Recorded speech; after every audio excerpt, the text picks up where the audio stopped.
খোদা আল্লাহর কৃপায় আমরা আরেকটি সন্তান লাভ করেছি। তাই আপনার পুঁথি খেলা খুলে আমার ছেলের ভালো একটি নাম রাখার ব্যবস্থা করুন। এক্ষুনি দেখছি আপনার ছেলের কি নাম রাখতে পারি। এই এলাকার সবাই আমাকে বাসে ভালো, তাই আপনার ছেলের নাম রাখিলাম সাহা দয়াল কালো। খুব সুন্দর নাম হয়েছে। আমি আমার ছেলের নাম শুনে সন্তুষ্ট হয়ে আপনাকে আরো 10,000 টাকা পুরস্কৃত করলাম। তাহলে এখন আসতে পারি? আসতে পারে। প্রণাম মহারাজ, প্রণাম প্রণাম। চলো বেগম, আমরা এখন অন্তপুরে চলে যাই। তাই চলুন মহারাজ।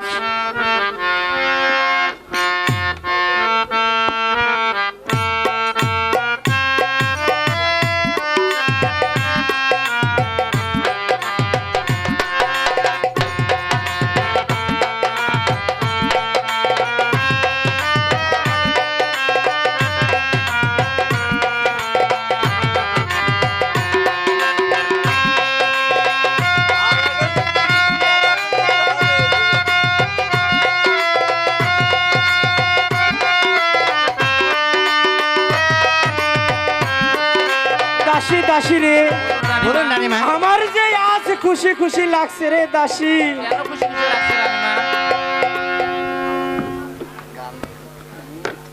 কেন খুশি খুশি লাগছে রানীমা?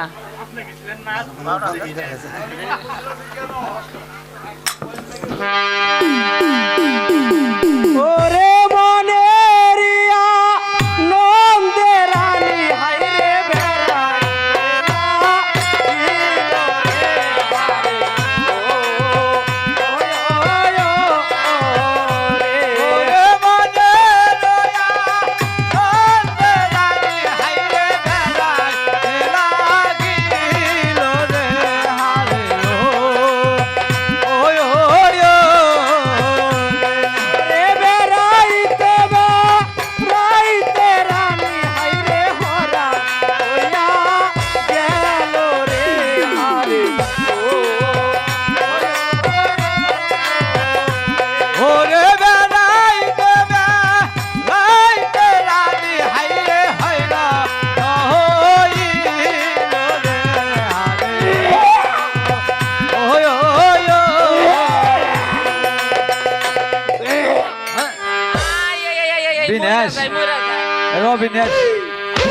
বুইরা কালা ঢং দেখে ভাল লাগে না।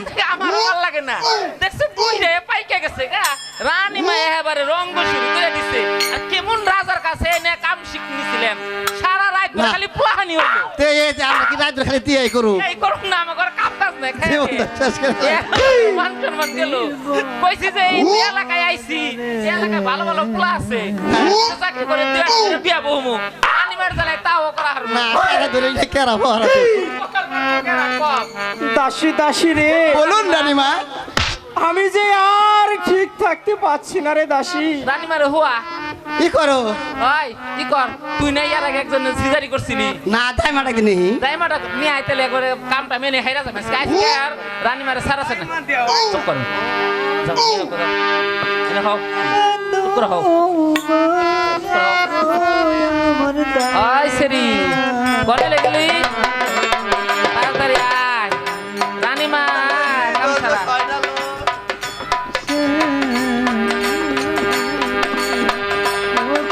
সেরি এই সখি আই সেরি দাইমার কাছে গেছিলাম বুঝছো। দাইমা কয় এত রাত্রে আমি যাইবারে পারুম না। না তারপরে কি করলি এখন আর কি করবো মেলা আমরা সিগারে মিটারে কইরা যে ভাবি কাম করছিলি ওই যে পাড়ায় হ্যাঁ তাহলে এই যে এখন আমরা মনে করো যে কি করুম রানীমারে সিজারি কই রে করিস এর আগে তো সিজারিটা করছিলাম হ্যাঁ চাকু মাকু সব ভিতরে থেকে হিলাই দিছিলাম। ওই সেরি ওগুলো কই সামনে কইস না মনে করে দিও আবার কি করো কি কয় তোমরা নে, তোমরা ধরো এর ধরো বলি দিবা না অনেকজন ধরো অনেকজন ধরো এর মধ্যে বলি দাও রে। কোন সোজা জানি দেখাও তো জানা। হ্যাঁ হ্যাঁ হ্যাঁ আপনারা ব্যাগ একটু হাতের বান্ডা ছেড়ে দিন কো। হ্যাঁ বিসমিল্লাহির রহমানির রহিম। ইন্না নিল্লাহি অনিল্লাহি রাজু ও ইন্না ইলাইহি রাজিউন। কই কাটলাম তো মেলা হানি বাইরে তো না বাচ্চা তো দেখি না সরি কোন কোন জায়গায় কাটছ দেখ ভালো করে কোনে থইছে ওই কাপড়ের মাথায় কাটছ দেখ আছে নি ভিতরে কোনে পড়ে গেল না বাতাস উড়ে গেল এই যে মাথা বেরিয়েছে তার ধরি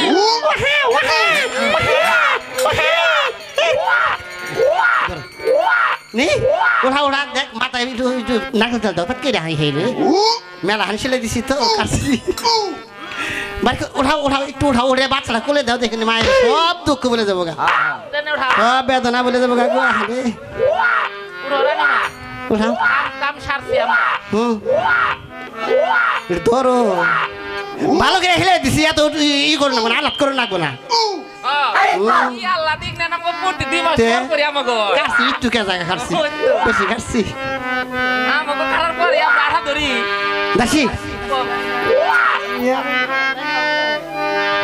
আই রাখো আপনি টাকা দেখি নাই দাসী দাসী রে বলুন রানীমা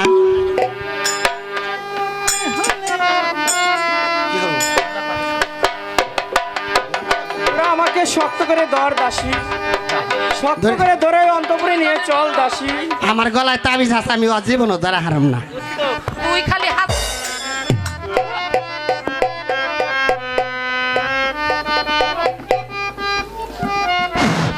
হ্যালো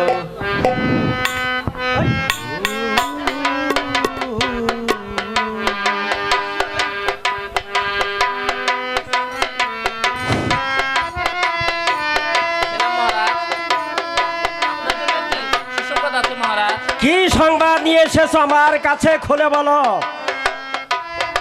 আপনার ঘরে একটি তাদের মতো ফুটফুটে ছেলে সন্তান জন্ম নিয়েছে মহারাজ দাসীগণ বলুন মহারাজ তোমরা যে খুশির সংবাদ শুনিয়েছ আমি খুশি হয়ে তোমাদেরকে 20,000 স্বর্ণ মুদ্রা দিয়ে পরিষ্কৃত করলাম আজ 20 বছর যাবৎ আমার গৃহে দাসীগিরি করে আসছো এই জীবনে তোমাদের আর কোনোদিন দাসীগিরি করার প্রয়োজন হবে না ঠিক আছে মহারাজ আমরা তাহলে এখন আসি মহারাজ আসতে পারো ছিলাম মহারাজ এই কে আছে গণক মশাইকে আমার রাত দরবারে পাঠিয়ে দে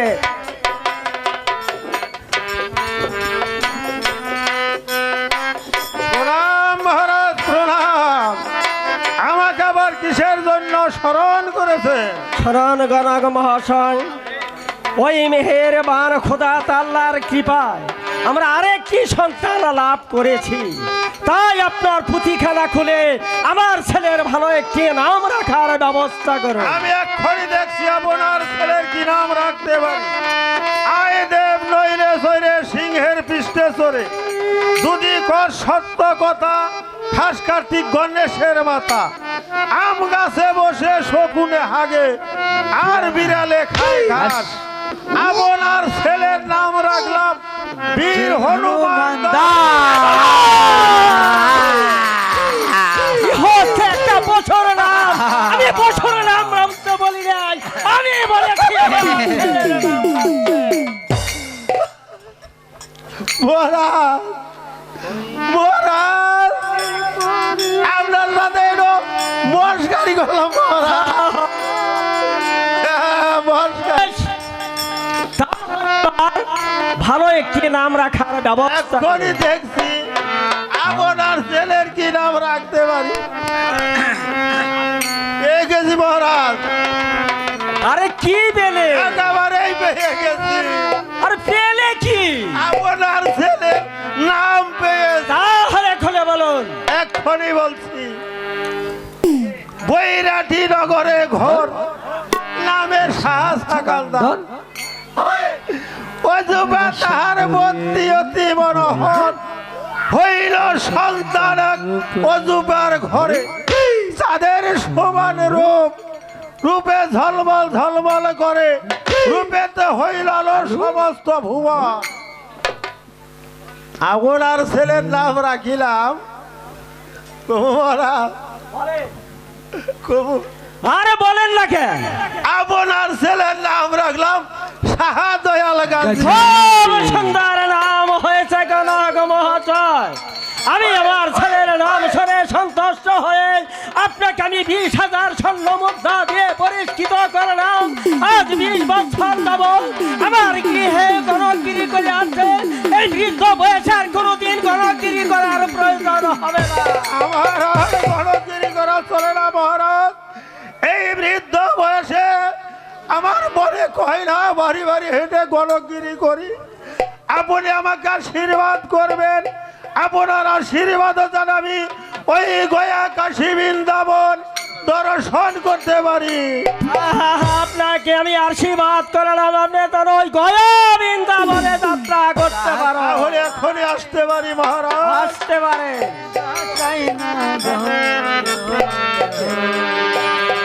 তাহলে প্রণাম মহারাজ, প্রণাম রইল চরণে, প্রণাম।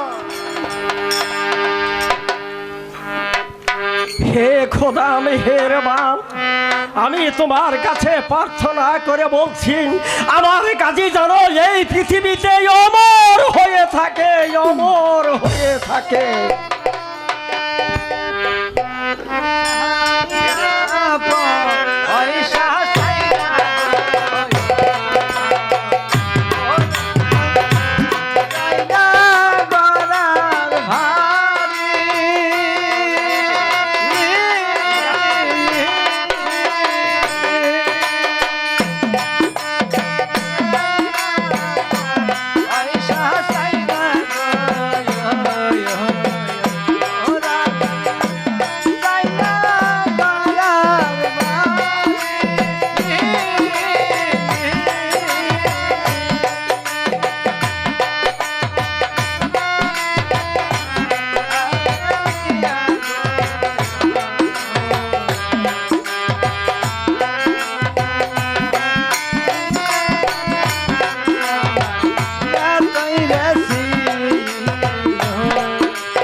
ভাই গাজী রে, বসে থাকো কেন? ওই তো সামনে একটি মসজিদ দেখা যাচ্ছে। এখন যে আমার নামাজের সময় হয়েছে, তাই তুমি বাহিরে একটু অপেক্ষা করো, আমি 2 রাকাত নফল নামাজ পড়ে নিই। ঠিক আছে ভাই কালো, তাহলে আমি তাই করছি রে ভাই কালো, আমি তাই করছি।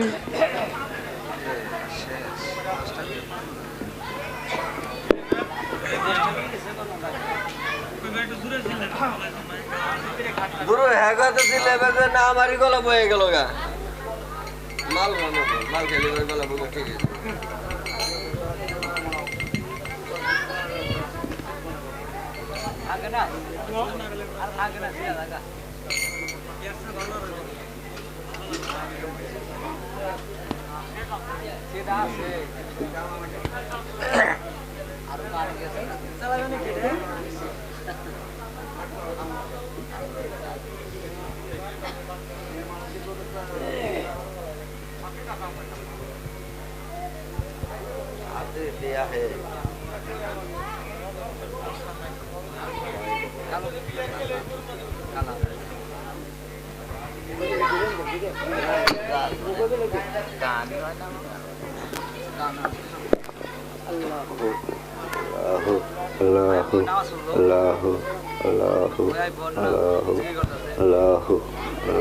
আমার ভাই কালো গিয়েছে নামাজ পড়তে, দেখি আমার ভাই কালোর নামাজ শেষ হয়েছে কিনা। একই আমার ভাই কালো নামাজ পড়তে পড়তে ঘুমিয়ে পড়েছি, আর আমার ভাই কালোর প্রতিটি অঙ্গ প্রত্যঙ্গে ওই আল্লাহর নামের জিকির বয়ে যাচ্ছে। ওরে ভাই কালো,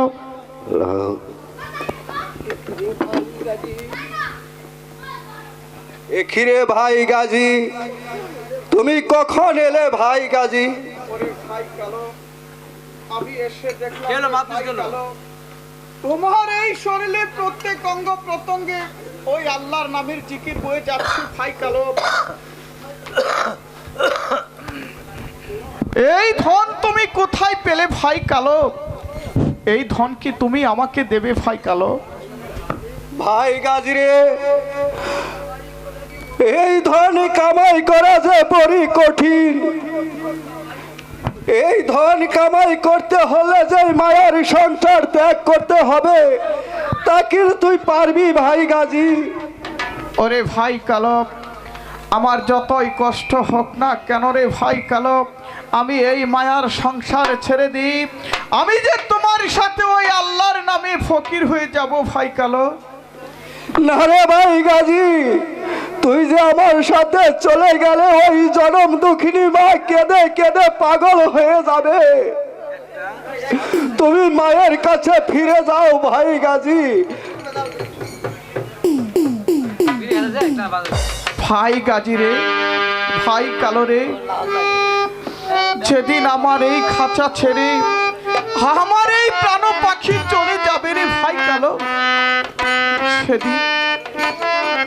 সেদিন তো ওই জনম দুঃখিনী মা আমাকে ধরে রাখতে পারবে না রে ভাই কালো। তাই তো আমি এই সকল ছেড়ে দিই। আমি যে তোমার সাথে ওই আল্লাহর নামে ফকির হয়ে যেতে চাই রে ভাই কালো। আরে ভাই গাজী, তাহলে তুই মায়ের কাছে চলে যা। তুই মায়ের কাছ থেকে বিদায় নিয়ে আসার পথে ওই রাস্তার পাশে অষ্টম ধারে কাউকে যদি ঘুমন্ত অবস্থায় দেখো, তাকে তুমি জাগিয়ে তুলো ভাই গাজী, তাকে তুমি জাগিয়ে তুলো। আমার কথা জানি তোর স্মরণ থাকে রে ভাই গাজী। ঠিক আছে ভাই কালো, তোমার কথা আমার স্মরণ থাকবে ভাই কালো, তোমার কথা আমার স্মরণ থাকবে।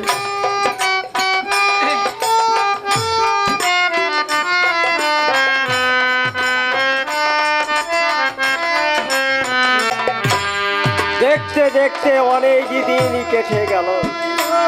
এখন যে আমি বৃদ্ধ হয়েছি, তাই আমি মনস্থির করেছি এই সিংহাসনের ভার বাবা গাজীর হাতে তুলে দিয়ে আমি আমার বাকি দিনগুলো সুখে শান্তিতে কাটিয়ে দেব। এই কে আছে? বাবা গাজীকে রাজদরবারে পাঠিয়ে দে। আমাকে কিসের জন্য স্মরণ করেছেন আব্বা? শোনো বাবা গাজী, এখন যে আমি বৃদ্ধ হয়েছি, তাই আমি মনস্থির করেছি এই সিংহাসনের ভার তোমার হাতে তুলে দিয়ে আমি আমার বাকি জীবন সুখে শান্তিতে কাটিয়ে দেব। না আব্বা হুজুর, এটা যে আমার পক্ষে অসম্ভব আব্বা হুজুর। আমাকে দিয়ে যে এই রাজ্য পরিচালনা করা হবে না আব্বা হুজুর। আমি যে শুধু ওই আল্লাহর নামে ফকির হয়ে যেতে চাই আব্বা হুজুর। কি বলছো বাবা গাজী? হ্যাঁ আব্বা হুজুর। তোমার কোন জিনিসের অভাব যার কারণে তুমি ফকির হয়ে যাবে? বাবা গাজী রে, তুই আমার এই দেহে আর আঘাত দিস না। তোর বড় ভাই ছিল দুলহান, সে একদিন হাসতে হাসতে শিকারে চলে গেল, শিকার থেকে ফিরে আর এলো না। তোর আরো ভাই ছিল কালো, সেও আমাকে না জানিয়ে প্রাসাদ থেকে চলে গেল।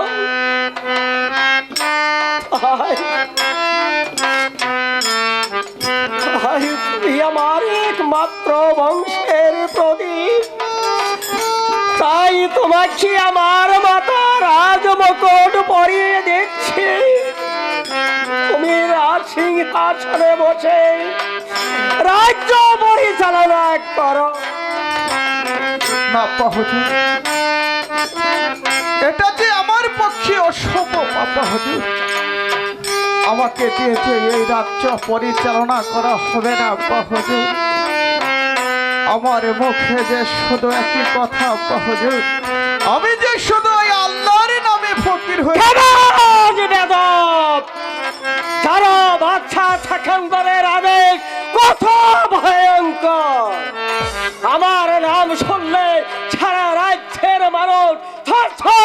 কেঁপে ওঠে। আর তুমি আমার সন্তান হয়ে আমার কথায় কথায় প্রতিবাদ করছো। এখনো তোমাকে আমি ভালোভাবে বলছি, এই সিংহাসনে বসো। আব্বা হুজুর, আপনি আমাকে যতই ভয় দেখান না কেন আব্বা হুজুর, কিন্তু আমার পক্ষে যে সম্ভব নয় আব্বা হুজুর, আমি এই সিংহাসনে বসে আমি যে রাজত্ব করবো আব্বা হুজুর। আমার এই মন বলছে আমি যে শুধু ওই আল্লাহর নামে জিকির করে যাবো। ফকিরি ফকিরি ফকিরি রাজিম, বলুন আব্বা হুজুর। এখনো তোমাকে আমি ভালোভাবে বলছি, এই রাজসিংহাসন গ্রহণ করো। আব্বা হুজুর, আমি তো আপনাকে বলেই দিয়েছি আব্বা হুজুর, আমি যে শুধু ওই আল্লাহর নামে ফকির হয়ে ফকিরি ফকিরি ফকিরি হ্যাঁ, আব্বা হুজুর। বারবার বারবার তুমি একই কথা বলছো। এবার তোমাকে কিভাবে রাজি করাতে হয় তাই বাচ্চা সেকেন্ডারের ভালোভাবে জানা আছে। এই কাছে আমার চাবুকটা রাজ দরবারে পাঠিয়ে দে।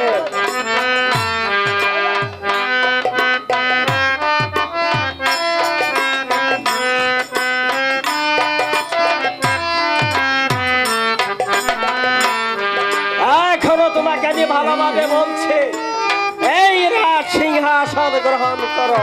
আব্বা হুজুর, আপনি আমাকে যতই ভয় দেখান না কেন আব্বা হুজুর, আমার মুখে শুধু একই কথা, আমি যে শুধু ওই আল্লাহর নামে ফকির ফকিরি ফকিরি ফকিরি যতক্ষণ পর্যন্ত আমার বাস্তবে রাজিয়া হবে ততক্ষণ পর্যন্ত তোমার পিঠের চামড়া আমি তুলে দেব। বল বল আমার বাস্তবে রাজি, বল। ও মারবে না মারবে না পিতা গো, ও পিতা মারবে না মহামারে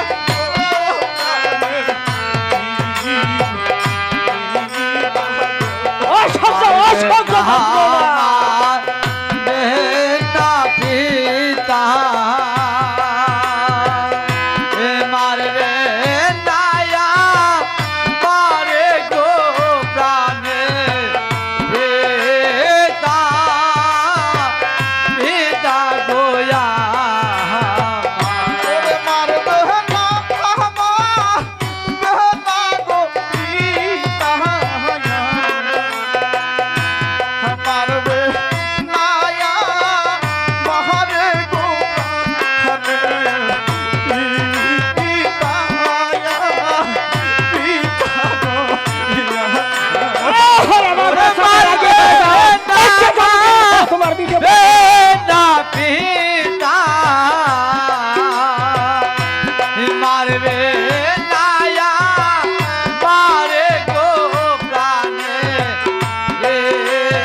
আমার বাস্তবে রাজি সইতে না পারি গো প্রাণে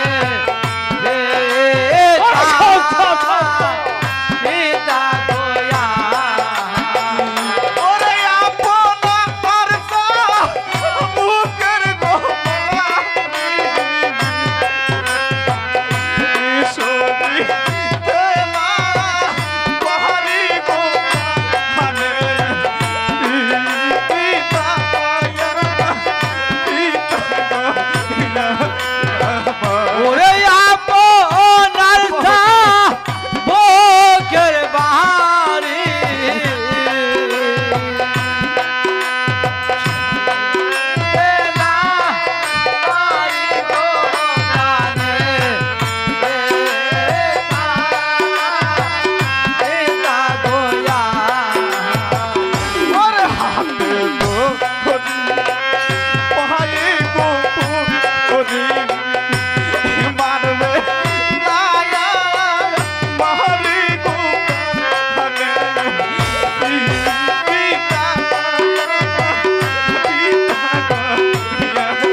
যে সন্তান পিতার আদেশে মানে না সেই সন্তানের মুখ আমি দেখতে চাই না।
ভাই ও ভাই ও রে এই বড় কান্নায় আমার আর সহ্য হচ্ছে না। এখনো তোমাকে আমি ভালোভাবে বলছে, এই রাজ সিংহাসন তুমি গ্রহণ করো। আব্বা হুজুর, আমি তো আপনাকে সে পূর্বেই বলে দিয়েছি আব্বা হুজুর, আমি যে এই সিংহাসনে বসে আমি যে রাজত্ব করব না আব্বা হুজুর, আমি যে শুধু ওই আল্লাহর নামে ফকির হয়ে যাব। ফকিরি ফকিরি ফকিরি, বারবার বারবার তুমি একই কথা বলছো। তোমাকে যে কিভাবে রাজি করাতে হয় আমার আরো ভালোভাবে জানা আছে।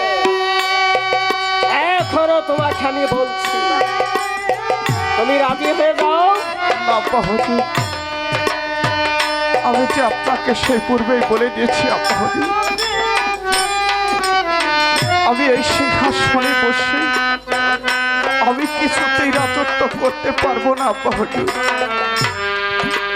আমি যে শুধু ওই আল্লাহর নামে ফকির হয়ে ফকিরি ফকিরি ফকিরি, আব্বা হুজুর।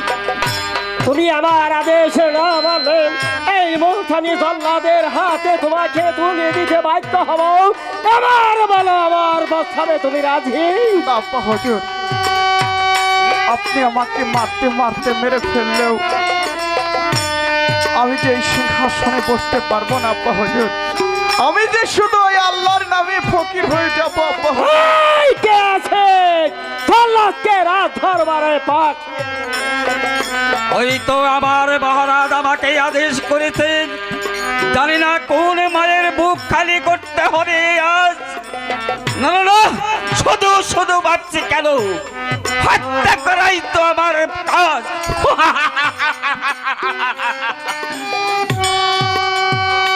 হত্যা হত্যা হত্যা, মেরে নামে হত্যা।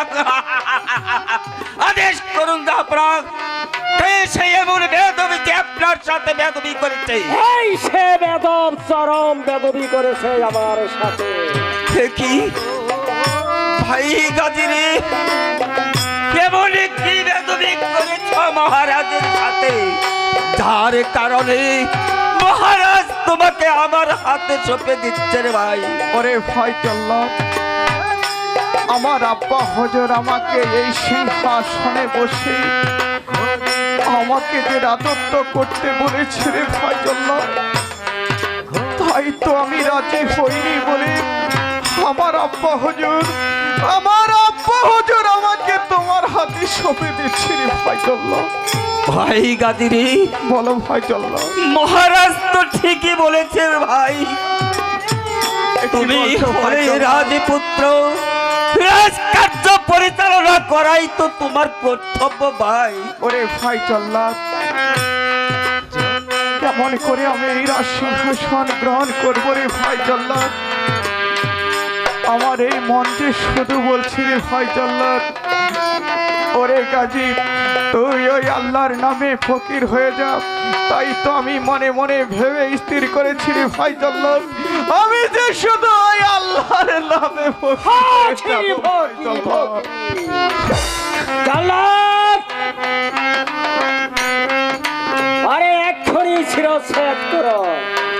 মহারাজ, গাজী যে আপনারই একমাত্র সন্তান, আমার একমাত্র সন্তান, তাই আমি করজোড়ে মিনতি করছি, গাজীকে এবারকার মতো ক্ষমা করে দিন মহারাজ। জল্লাদ, তুমি আমার কর্মচারী হয়ে আমার কথায় কথায় প্রতিবাদ।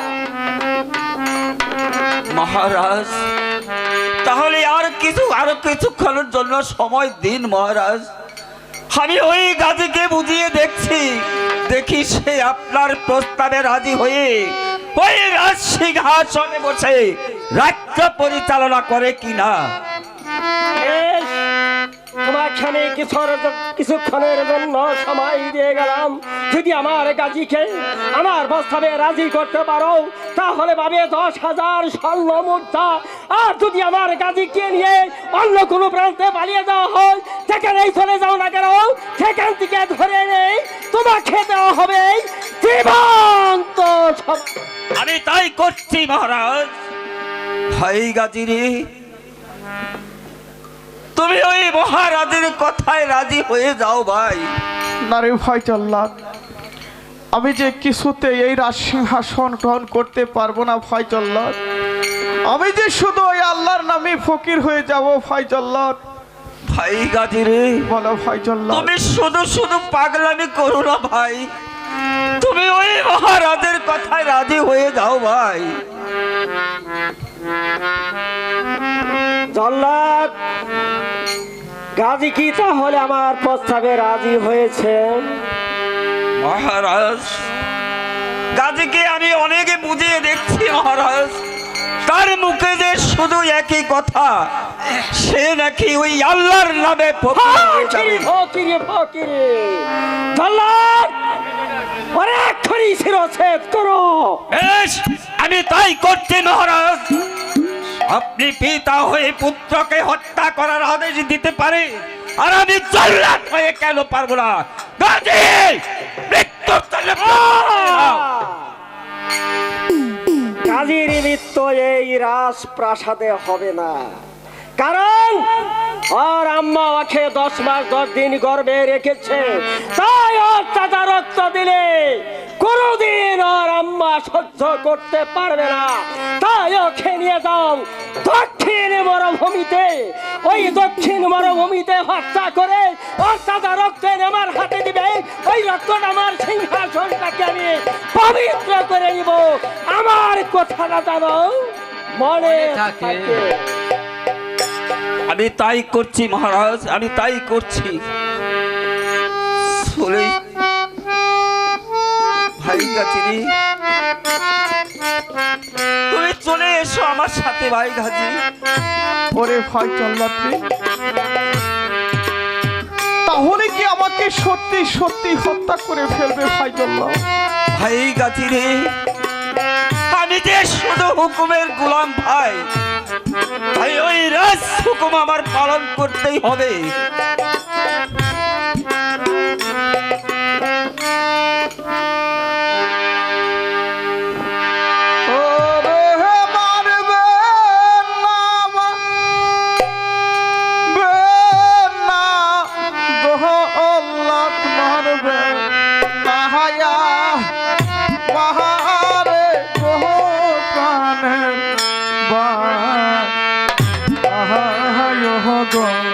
মারবে না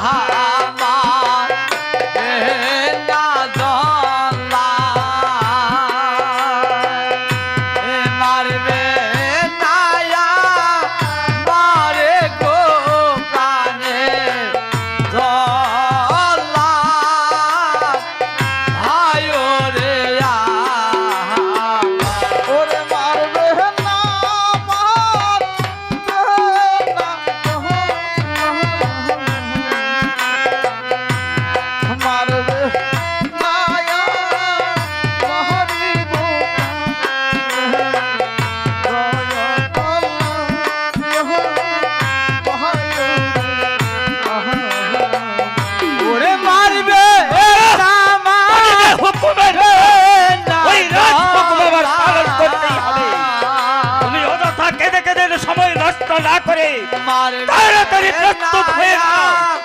মারে গো প্রাণে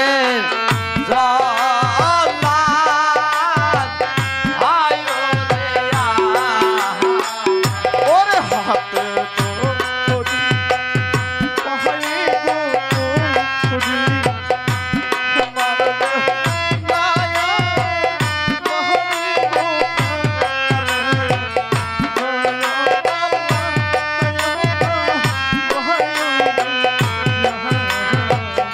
আরে হাতে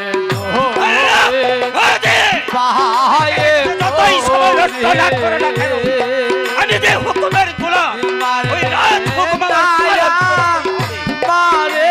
কেঁদে কেঁদে সময় নষ্ট না করে তাড়াতাড়ি প্রস্তুত হয়ে যাও।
এই গাছি রে আমি যে হুকুমে গোলাম ভাই আমার আর কিছুই করার নেই রে ভাই।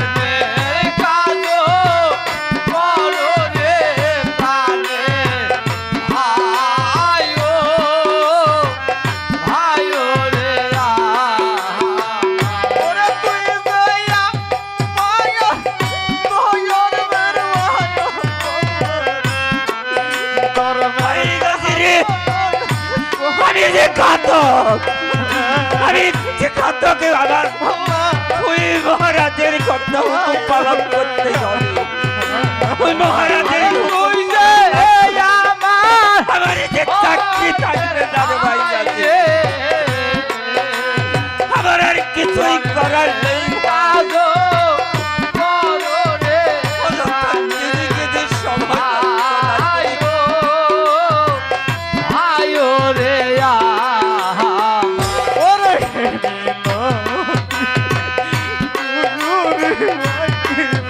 ভাই গাছি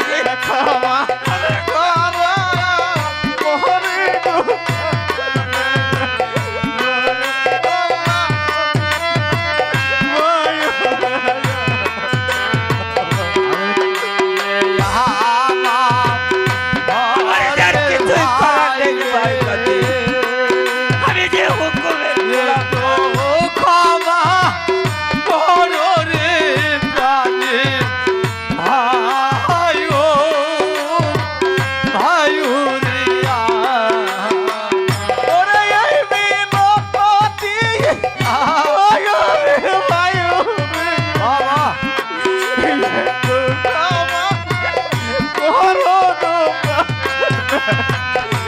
ওই ভাই গাছি রে কেন কেঁদে কেঁদে আমাকে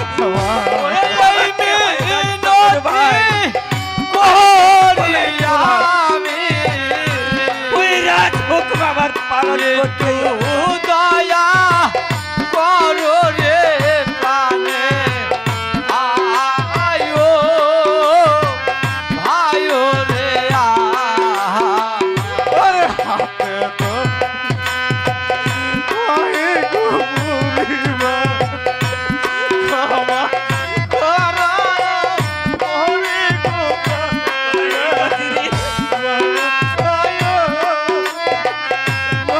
আমার যে কিছুই করার নেই রে ভাই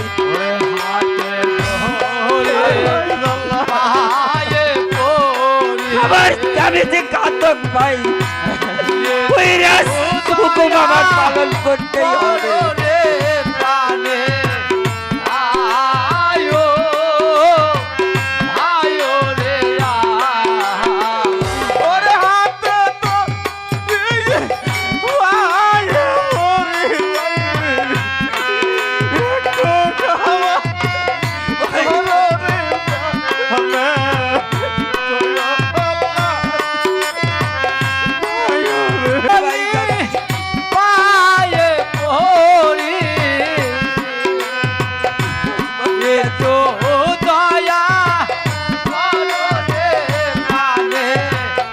ভাই গাছি রে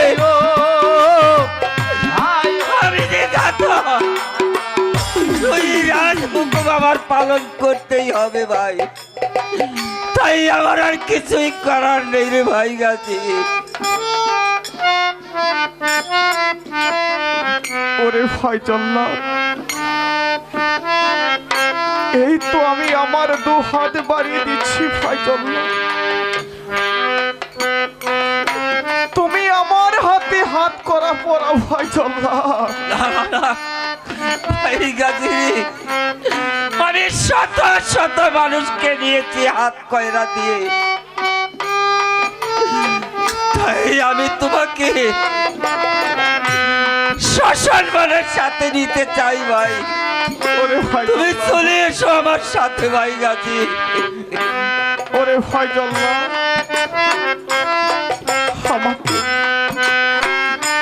আমাকে তুমি তাই নিয়ে চলো ভাই জল্লাদ তাই চলো ভাই গাছি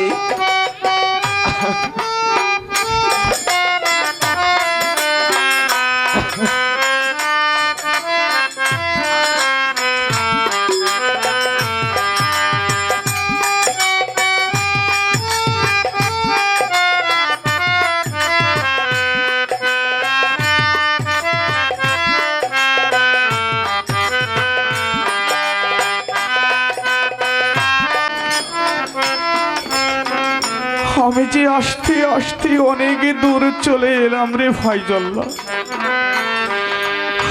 আমি যে আর পথ চলতে পারছি না রে ফাইজল্লাহ। এই তো সেই দক্ষিণ মরুভূমি,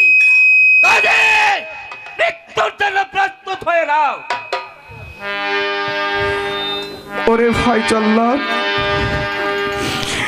তুমি যদি আমাকে আর একটু সময় দিতে ফাইজল্লাহ, তাহলে যে আমি আমার জীবনের শেষবারের মতো ওই মেহেরবান খোদার নামে আমি 2 রাকাত নফল নামাজ পড়ে নিতাম রে ফাইজল্লাহ। বেশ, আমি তোমাকে 2 রাকাত নফল নামাজ পড়ার জন্য সময় দিলাম।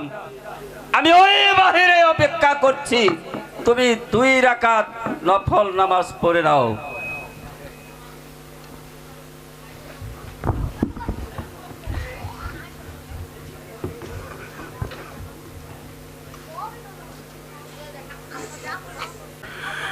আমার পিতা আমাকে কত কষ্ট দিল, কত ভাবে কত পরীক্ষা করলো।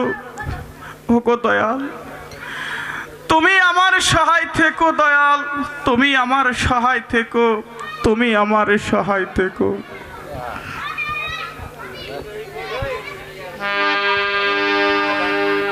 ওরে কোথায় রলে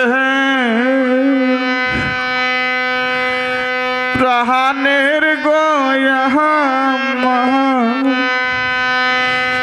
দেখলে মায়া সিয়া গো প্রাণে আয়া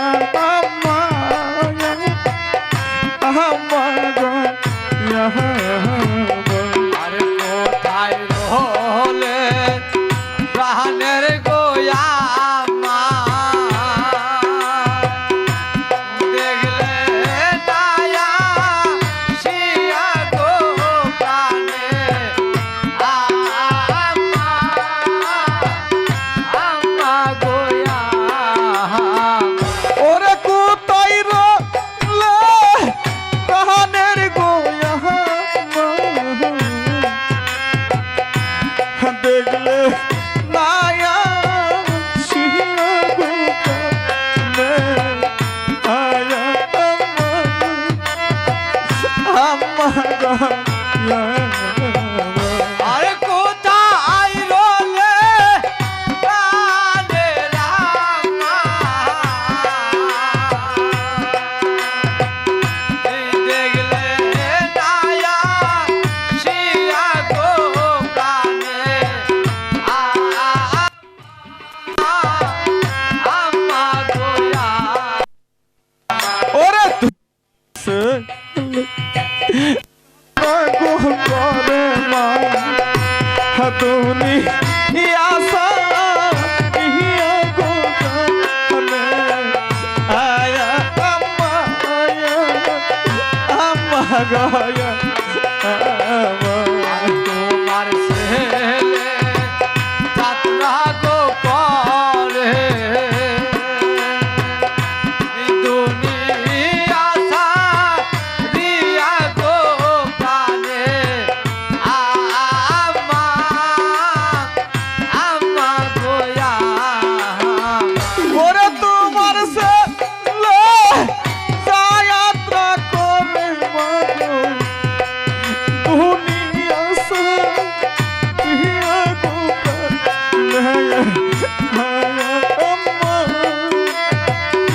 আম্মা গয়া তোমার ছেলে যাত্রা গো করে আশা দিয়া গো প্রাণে আমা গোয়া ওরে মাতা পিতা সেরে গোয়া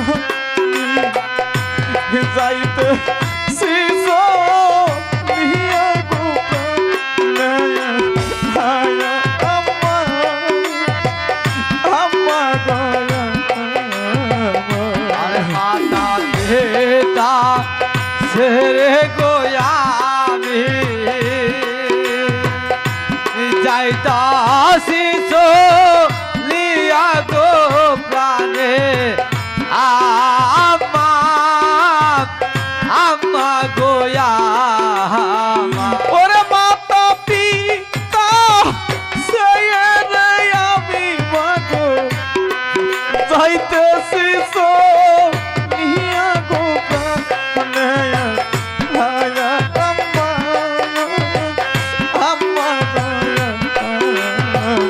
ওরে মাতা পিতা ছেড়ে গোয়াবি যাইতাছি লিয়া গো প্রাণে আম্মা আম্মা গোয়া ওরে কোথায়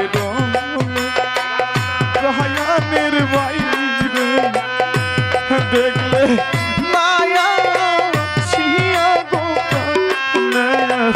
মায়া আয়ো বায়ু রে কোথায় রোলে প্রাণের ভাই রে দেখলে নায়া ছিয়া গো প্রাণে আয়ো আয়ো রে ওরে কোথায় রোলে প্রাণের ভাই রে দেখলে মায়া ছিয়া গো প্রাণে মায়া আয়ো বায়ু রে আরে কোথায় রোলে প্রাণের ভাই রে দেখলে নায়া ছিয়া গো প্রাণে ভাইও ভাইও রে ওরে ভাইয়ের দান বাবা ভাইয়ের গুজালাবা যার গেছে ভাইয়া গো প্রাণে ভাইয়া আয়ো বায়ু রে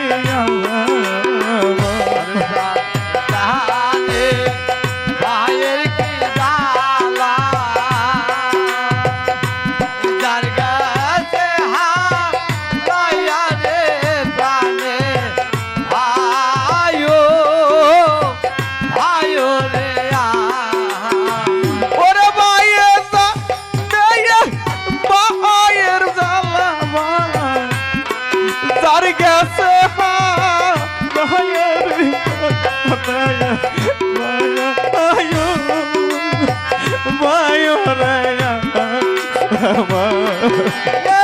জানে ভাইয়ের জালা তার কাছে ভাইয়া গো প্রাণে ভাইও ভাইও রে ওরে তোমার ভাই যাত্রা গো করে তুমি আসা হিয়া গো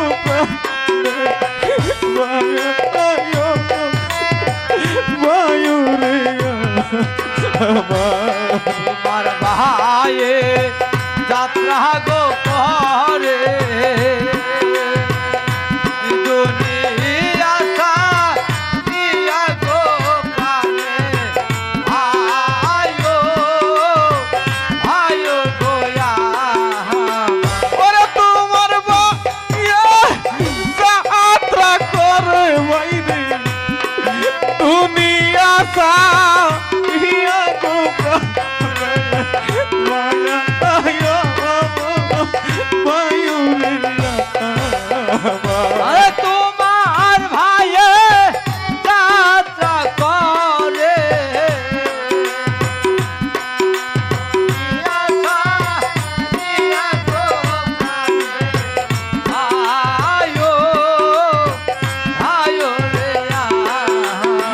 ওরে ভাইয়ের সুখে হুসে নালিবা পানি খাইছে নহয়ুরি প্রাণে বায়া আয়ো বায়ু রে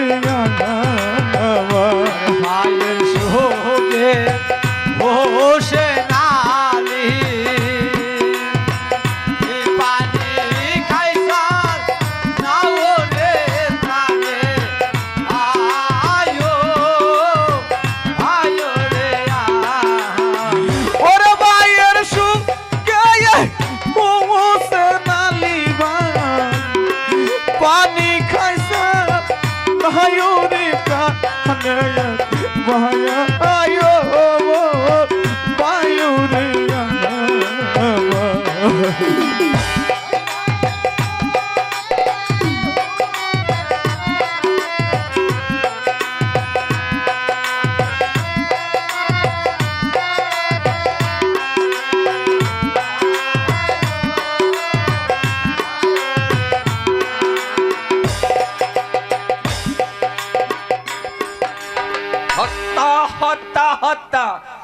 ইমাম হত্যা।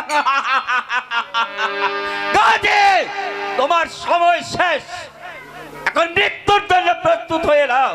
ওরে ভাই জল্লাদ, তাহলে কি তুমি আবারও এসেছো ভাই জল্লাদ?